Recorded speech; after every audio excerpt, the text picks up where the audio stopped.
Bueno, entonces si vamos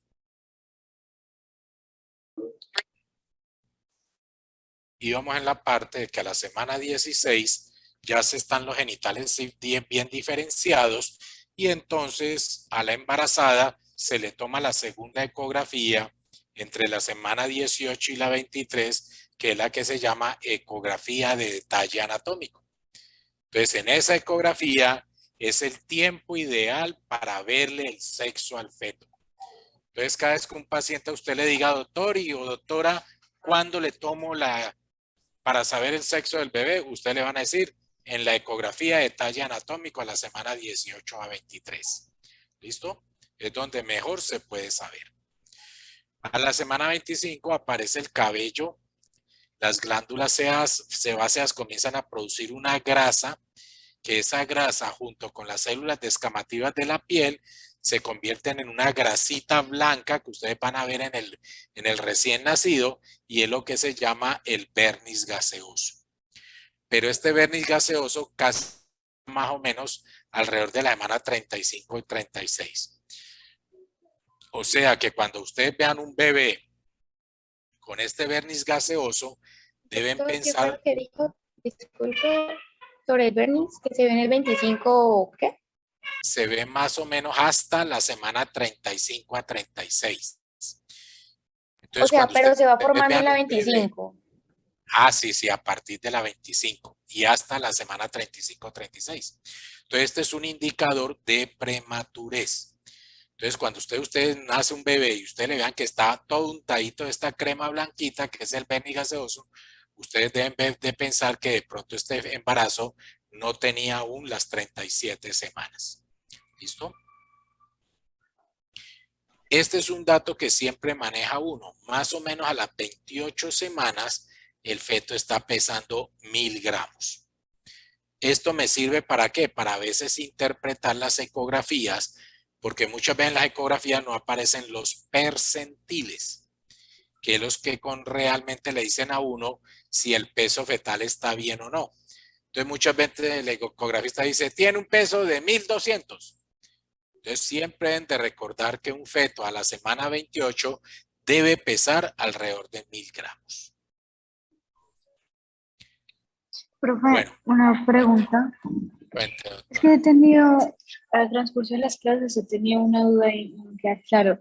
Las ecografías rutinarias, ¿cuántas son entonces en total? Doctora, cuando usted revisa la guía de control prenatal, las ecografías rutinarias autorizadas por el ministerio en la guía son dos. Ajá. Una a la semana 11 a 13.6 y otra a la semana 18 a 23.6. ¿Listo? No se dejen confundir que nosotros los médicos y la mayoría cogió la vieja costumbre porque antes no le prohibían ni le decían a uno cuántas ecografías. Entonces uno casi siempre le pedía una cada trimestre. ¿Sí? Realmente, según los estudios, en un embarazo normal, y el otro que ustedes deben saber, es un embarazo normal. Si ustedes el embarazo por algún motivo le encuentran un riesgo, ya la guía no tiene que ver allí en cuanto al número de ecografías, ¿sí? Por ejemplo, si usted tiene una paciente delgada, flaquita, con bajo peso, ustedes dicen, este bebé tiene un riesgo de retardo de crecimiento intrauterino. Entonces ya usted no le van a hacer dos, sino le van a hacer todas las que usted necesite para estar mirando que ese bebé esté creciendo bien. Entonces, si necesita hacerla cada mes, la hace cada mes. ¿Listo? Entonces, lo de las dos ecografías se habla es en un embarazo completamente normal. Cuando usted ya tiene riesgos, ya cambia totalmente el panorama de las dos ecografías. ¿Listo? ¿Listo? Sí, profe, gracias. Bueno, hay datos que nos van a ayudar en nuestro control y valoración de las pacientes. Entonces, uno de ellos es que el recién nacido pesa más o menos entre 3100 a 3400 gramos. Es como, digamos, el peso promedio en un embarazo a término. pero tenemos unos límites. Los límites son, perdón, entre 2.500 y 4.500 gramos. 2.500 es el peso mínimo. Por debajo de eso vamos a tener un bebé con bajo peso para la edad gestacional. Por encima de 4.500 vamos a tener un feto macrosómico. Y este peso se va a ver influido por muchos factores, entre ellos los genéticos. Entonces los bebés que van a tener padres que tienen padres grandes o padres chicos, pues obviamente eso se va a reflejar en el peso fetal.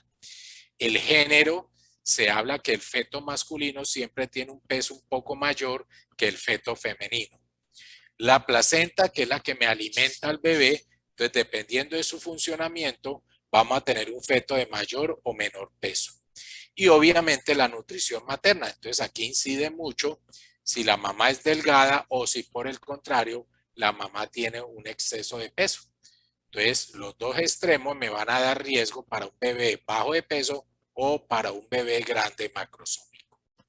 Doctor, una pregunta. ¿Y en un Cuénteme. embarazo gemelar los límites, o sea, siguen siendo los mismos? O sea, 2.500 sigue siendo lo mínimo y bueno, Sí, pero siguen siendo lo mismo, mi doctora, es porque no hay unos estudios reales en los gemelares. Entonces siempre los extrapolan al embarazo único. Entonces por eso siempre, si el embarazo gemelar debe pesar entre 2.500 a 4.000, ¿sí? Pero realmente es porque no hay unos estudios de población en embarazos gemelares para uno poder decir con exactitud cuánto es el peso normal. Entonces lo extrapolan al embarazo único. Pero generalmente el embarazo gemelar lo trata uno de llegar solo hasta la semana 37, porque ya dos bebés en ese abdomen materno, esa pobre señora le pone que no puede dormir porque el abdomen es tan grandote que no puede dormir no puede dormir la paciente. Entonces muchas veces por inconvenientes maternos, uno desembaraza el embarazo gemelar entre la semana 36 a 37. Entonces eso es otro punto que hace que yo no pueda hacer estudios poblacionales en los embarazos múltiples, porque yo generalmente no puedo tener una paciente hasta la semana 40 en una embarazada múltiple. ¿Listo? Entonces eso es lo que hace que uno realmente use las tablas de el embarazo simple. ¿Listo? Bueno, entrando ahora en uno de los órganos que vimos la vez pasada que tenía mucha influencia en el embarazo, vamos a hablar algo sobre la placenta. Entonces, la placenta se forma de la unión de las dos caras, de la parte fetal y la parte materna. Entonces, la parte fetal, que ustedes ven aquí como color carne, ¿sí? Es esta placa que se llama la placa coriónica. Esa placa coriónica está revestida de las membranas el amnios y del corión y el amnios. Pero esa placa, que es la parte fetal, con el transcurrir del embarazo, se adhiere a una placa materna, que es endometrio decidualizado. Y eso llega a haber una adherencia tal que esto se forma una unidad. Y cuando se desprende la placenta, que ocurre el parto, sale el bebé y comienza el periodo del alumbramiento y sale la placenta, se despega todo como una unidad. Tanto su parte fetal como lo que vemos aquí de color verde, que es la parte materna, que es endometrio decidualizado, donde se produjeron las lagunas o los lagos intervellosos, que es donde llega la sangre de la mamá a través de las membranas corioamnióticas. Hay el intercambio gaseoso y de nutrientes y por ese motivo aparece el intercambio gaseoso. Por favor, yo no sé si ustedes están viendo al doctor aquí que se está riendo y conversando por otro lado. Entonces, doctor, si no le va a poner cuidado a la clase, por favor, entonces apague y retírese. ¿Sí? Porque si usted está conversando con otra persona allí al lado, no le va a parar bolas aquí a la clase. ¿Sí? ¿Cómo es que es su nombre, doctor? Es que no lo tengo aquí en la... Andrés Felipe, doctor, qué pena. Sí, doctor, porque desde hace rato está ya conversa y conversa. Entonces, o está en clase o está por fuera, doctor. Ya lo iba a retirar de la clase porque realmente no tiene razón de ser eso. No, tranquilo, doctor, qué pena. Tiene mucho conocimiento, si ya sabe la clase, pues no, doctor, tranquilo. Se No, puede retirar.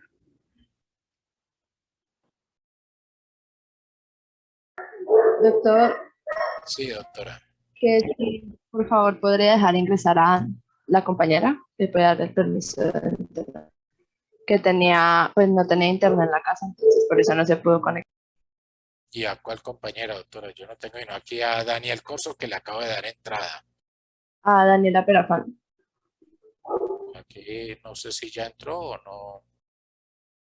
Si no, dile que vuelva porque no me aparece aquí en el listado. Bueno, entonces la placenta lo primero es eso. Está formada por esas dos capas. La parte fetal y la vamos a identificar cuando nace porque es la parte brillante, la que está en su parte superior cubierta por esas membranas coriamnióticas. Y ¿Es la la parte fetal? ¿La materna, fetal es la brillante? sí, la fetal es la brillante cubierta Gracias. por membranas. Y la fetal es la que vamos a ver los famosos cotiledones, que son áreas, unidades de estos lagos intervellosos y endometrio desidualizado. Y es la cara que va a estar, no va a estar cubierta de esas membranas porque esa es la cara que está adherida al útero. Entonces, esa es la cara fetal. Cuando al atender el parto, esa placenta la sacamos por la parte brillante, o sea, por la parte fetal, es lo que se llama la presentación o de Schul. Mientras que cuando se nos aparece por la parte materna, donde vemos la cotiledones, es la presentación de Duncan. Entonces eso es importante porque cuando la placenta sale por el Schul, la probabilidad de que se me quede un cotiledón o de que haga retención de restos es muy difícil. En cambio, por la presentación de Duncan, que sale primero la parte materna, tenemos más riesgos de que se nos queden cotiledones pegados en el útero y de pronto no nos demos cuenta.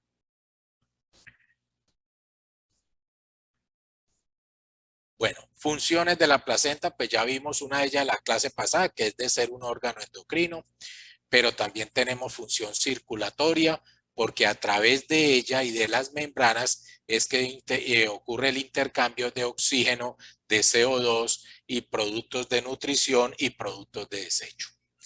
Tiene una función respiratoria, que es que por el parte del feto le libera el CO2 a la madre.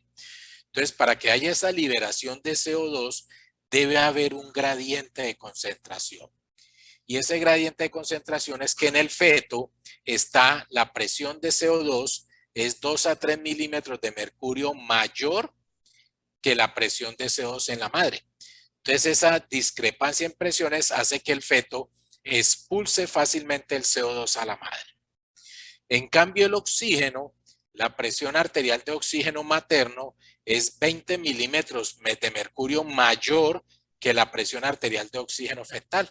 Entonces, eso hace que la madre le inyecte oxígeno al feto. Entonces, es una de las funciones importantes de la placenta, el intercambio gaseoso.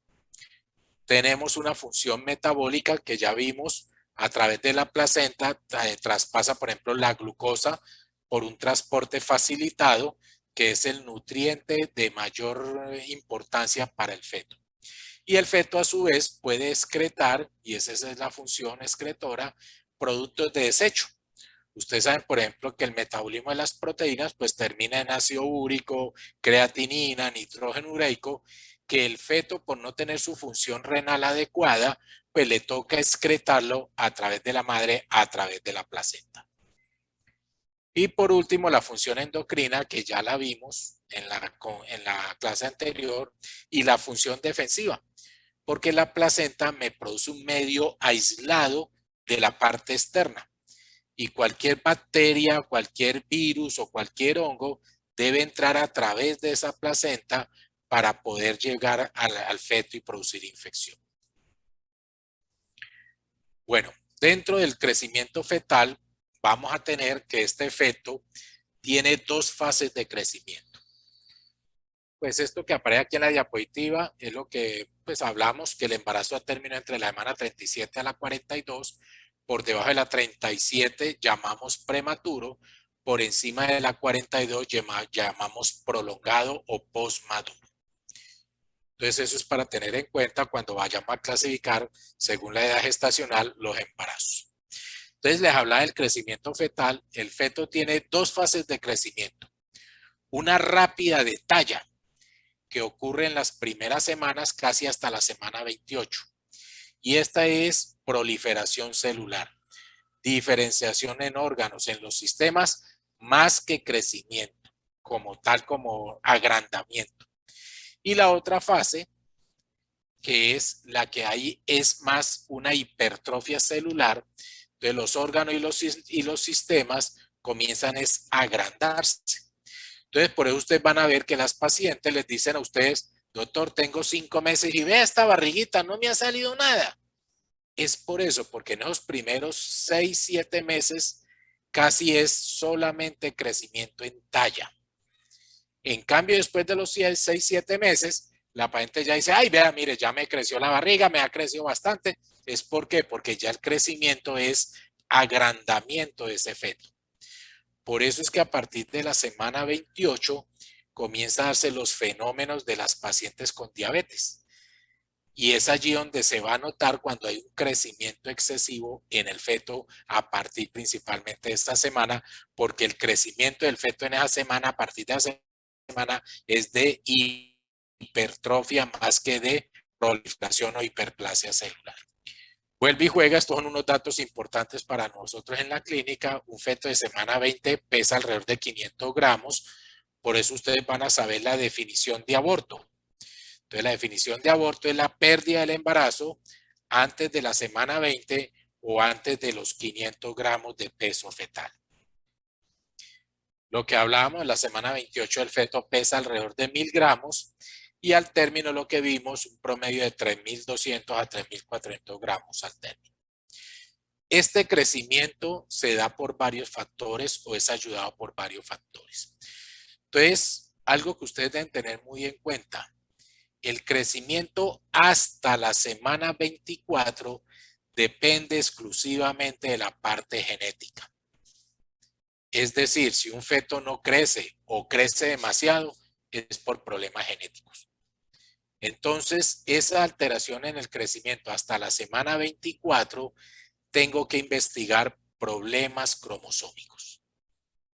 Entonces, aquí tenemos, por ejemplo, el síndrome de Turner, que ustedes saben que es una monosomía, se da por baja talla. Entonces, yo voy a encontrar alrededor de la semana 18 un feto pequeño, menos de lo que esperaba. Entonces, ahí no voy a pensar, no es que la mamá es de bajo peso, no es que no come casi, no. Lo que voy a pensar allí es que está bajo la influencia genética y que este feto puede tener problemas cromosómicos. Después de la semana 22 a 24, ahí sí ya comienzan todo lo que sean factores externos para el crecimiento. Entonces ahí viene, si la paciente comienza a sufrir de diabetes, esto me va a hipertrofiar el páncreas, me va a hacer que el feto produzca mucha insulina y la insulina es una hormona de crecimiento. El hipertiroidismo, aquel que se produce a través de anticuerpos tipo LATS, que me van a estimular el metabolismo a través de la estimulación de la glándula tiroidea fetal, me puede dar problemas de crecimiento. La acromegalia, que es el exceso de hormona de crecimiento, esto atraviesa y me estimula el crecimiento fetal también. Entonces, a partir de la semana 24, yo puedo encontrar muchos factores que me van a estimular el crecimiento. Lo contrario, también voy a tener muchos factores que me pueden retardar el crecimiento. Todo lo que me afecte la circulación de la placenta, el intercambio de nutrientes a través de la placenta, me va a llevar a problemas de retardo de crecimiento. Entonces aquí tenemos el tabaquismo, malformaciones uterinas, la desnutrición severa, problemas de oxigenación como es el mal de altura o las crisis asmáticas, me pueden llevar a menor aporte de oxígeno, menor metabolismo, menor ATP y menor crecimiento fetal. Y en este problema, situaciones en la placenta me pueden dar, por ejemplo, problemas de la preeclampsia. La preeclampsia me lleva a problemas de insuficiencia placentaria que me pueden llevar a retardo de crecimiento. La diabetes me puede llevar a hipertrofia placentaria, a un crecimiento excesivo de la placenta que a veces me hace que el intercambio se haga difícil. Y es una de las causas de que un hijo de madre diabética, un feto de madre diabética, puede morir porque la placenta se hace demasiado gruesa y no permite el intercambio de oxígeno. Bueno, vamos a entrar en el desarrollo de algunos de los sistemas. Yo creo, por eso le digo que de pronto esto ya lo vieron, entonces va a ser más bien una visión fugaz. El sistema cardiocirculatorio del feto, pues ustedes saben que es a través de la placenta lo que ocurre el intercambio gaseoso, que el feto en su sistema cardiocirculatorio necesita de unos cortocircuitos para poder llevar la sangre oxigenada de la placenta a el sistema, a la circulación sistémica para que todo el feto tenga esa oxigenación. Entonces, esos cortocircuitos tenemos el conducto venoso de Arancio, el foramen oval y el ductus arterioso de Bottal. 3 comunicaciones que hacen que pueda pasar la sangre venosa oxigenada de la placenta a la parte sistémica del feto. Entonces vamos a verlo en una parte esquemática de la placenta. Entonces salen las venas umbilicales cargadas de oxígeno. Una parte entran al hígado, pero la otra parte, a través del primer cortocircuito, el conducto venoso de Arancio, entra a la vena cava. Y de allí a la vena cava pasa la aurícula derecha, ventrículo derecho, y saldría normalmente por las arterias pulmonares si tuviéramos el sistema adulto. En el feto, entonces llega a la aurícula derecha y aquí aparece el foramen oval, que es el segundo cortocircuito, que es donde comienza a la sangre oxigenada pasarme a la parte izquierda, que es la circulación sistémica. Entonces aquí me cae a la aurícula izquierda, ventrículo izquierdo, y de aquí a la aorta. Y cuando sale la aorta, las arterias pulmonares tienen una comunicación con la aorta que se denomina el ductus arterioso.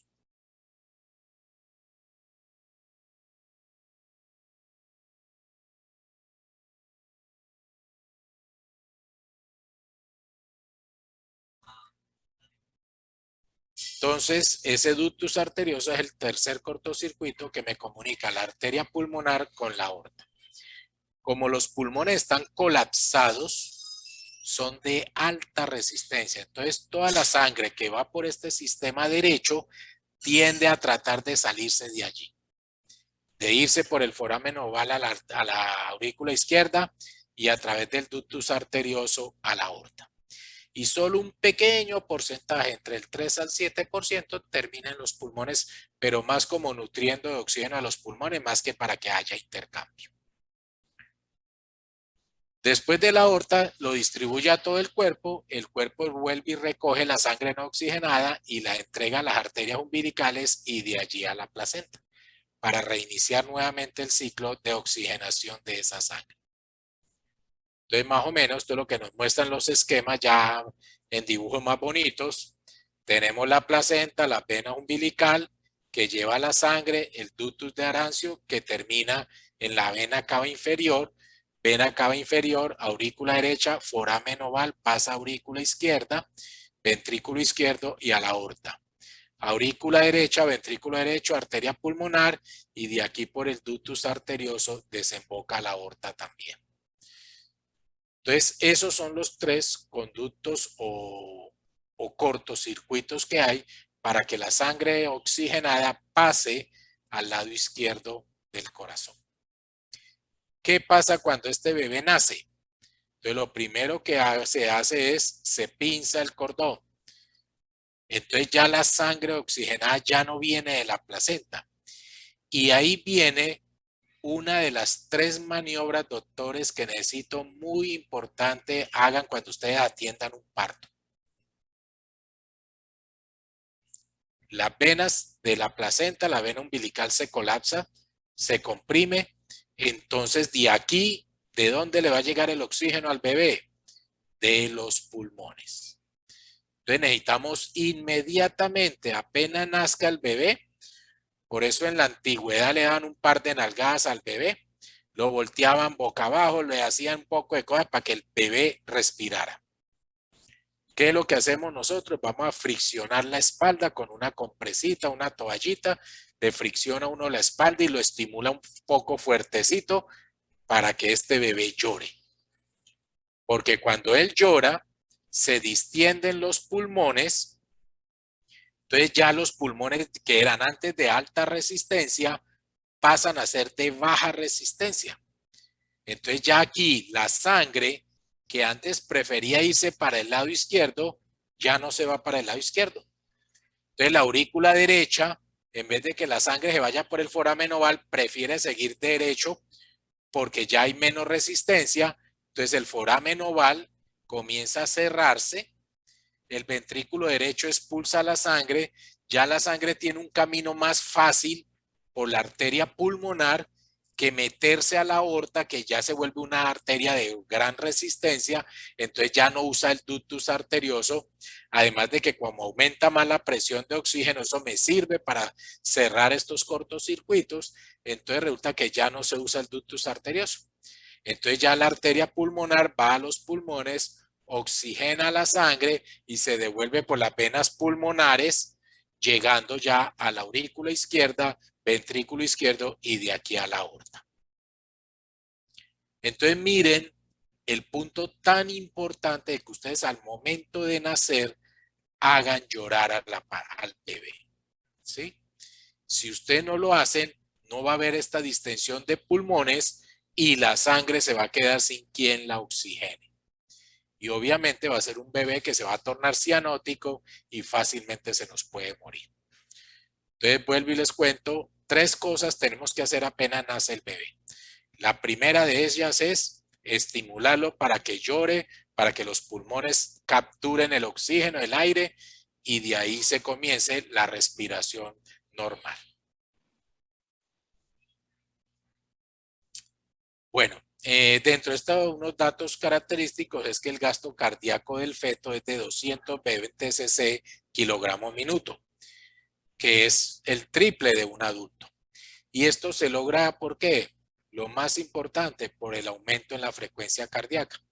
Ustedes van a saber que la frecuencia cardíaca fetal normal es entre 110 a 160 latidos por minuto, a diferencia del adulto que es de 70 a 80 latidos por minuto.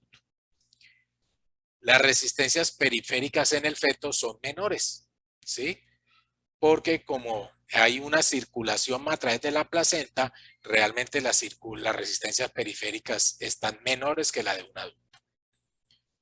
Entonces, lo que les decía, al nacimiento se interrumpe la circulación umbilical, expansión pulmonar, aumento de la tensión arterial de oxígeno, cierre del ductus arterioso, del foramen oval y del ductus venoso. En cuanto a hematopoiesis, formación de glóbulos rojos, el feto tiene 3 periodos donde el órgano hematopoyético cambia. En los primeros 2 meses se debe al mesénquima perivitelino. Entonces ustedes van a oír o van a ver que en las primeras semanitas está formado el saco vitelino. Una de esas funciones en las primeras semanas es producir los glóbulos rojos.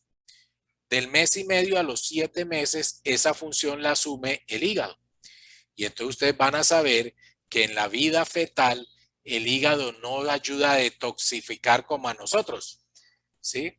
Sino que ayuda es a producción de glóbulos rojos. Entonces, en los primeros 7 meses, el órgano de hematopoyético en el feto es el hígado.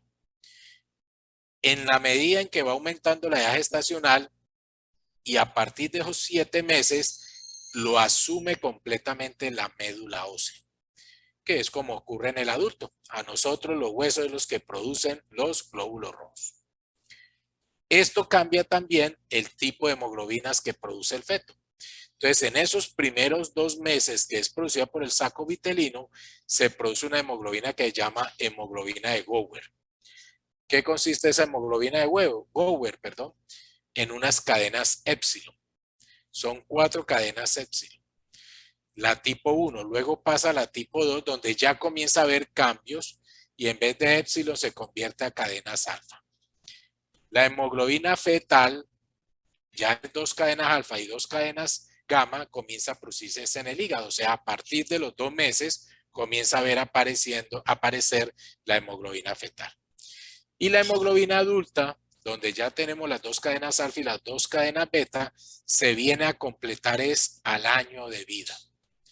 Entonces, al nacimiento, el feto va a tener 75% de hemoglobina fetal y solo un 25% de hemoglobina adulta. Como la hemoglobina adulta se diferencia de la fetal en las cadenas beta, en los recién nacidos no va a haber patologías de cadena beta, como son las famosas beta-talasemias. Entonces, un feto puede heredar de sus padres la beta-talasemia, pero en el primer año de vida no va a tener problemas porque él principalmente no tiene cadena beta en ese primer año de vida.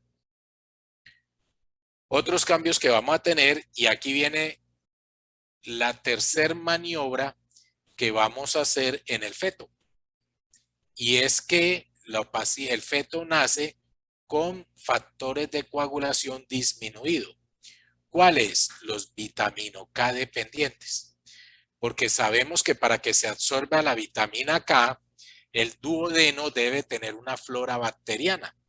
Y este feto cuando nace, el recién nacido, no tiene esa flora bacteriana. O sea que no va a absorber vitamina K. Por lo tanto, el recién nacido va a tener problemas con los factores vitamina K dependientes, que como ustedes saben es el 2, el 7, el 9 y el 10. Entonces, al no tener esos factores, el recién nacido puede hacer problemas de hemorragias. Entonces, la tercera maniobra que ustedes tienen que hacer como médicos que atienden un parto es colocarle vitamina K intramuscular al feto. Entonces, acuérdense, la primera maniobra, hacerlo respirar. Y la tercera maniobra, colocarle vitamina K. Más adelantico les voy a decir cuál es la segunda maniobra que ustedes deben tener en cuenta. Datos que hay en el recién nacido, que la albúmina está en la mitad de la cantidad que tiene un adulto. Y eso hace que los recién nacidos tengan problemas de bilirrubinas, porque las bilirrubinas se transportan a través de la albúmina y al no haber tanta albúmina, entonces la bilirrubina queda libre. Y libre puede llegar a producir problemas en los núcleos basales de los recién nacidos, una enfermedad que se llama el kerníterus. Entonces el aumento de bilirrubinas en el recién nacido me puede terminar en un problema grave y por eso yo tengo que vigilar dentro del examen del recién nacido que no se me esté tornando ictérico. Otro dato importante es la presencia de inmunoglobulinas. La única inmunoglobulina que atraviesa la placenta es la IgG. Entonces, cuando yo quiero diagnosticar problemas infecciosos en el recién nacido, no puedo usar IgG, porque la IgG puede ser materna, puede ser de la mamá que me le mandó IgG. Entonces, si yo quiero saber si un feto o un recién nacido tiene infección, tengo que usar las inmunoglobulinas, la IgA o la IgM, las cuales yo sé que no me atraviesan la barrera placental. Sistema pulmonar, tenemos que la diferenciación pulmonar se me da en 3 fases. La fase pseudoglandular, que aparece desde más o menos la 4ª semana hasta la semana 17, que es cuando comienza a aparecer la tráquea, los esbozos de los bronquios, comienza a haber cierta ramificación. La fase de canalización bronquial, que es entre la semana 18 a 24, donde los bronquios ya se dividen, se abren y comienza a ver todo el árbol bronquial. Y en la semana a partir de la 24 y hasta aún 2 años después de haber nacido el bebé, es la fase alveolar donde se completa todo el proceso de maduración pulmonar. Entonces miren ustedes que aquí aparece lo que se llama la viabilidad fetal. ¿A qué se llama la viabilidad fetal? El tiempo mínimo que necesita un feto para obtener una probabilidad de vida al nacer. Entonces, ¿cuándo va a tener un feto viabilidad? Pues cuando se desarrollen los alvéolos, porque los alvéolos son donde ocurre el intercambio gaseoso.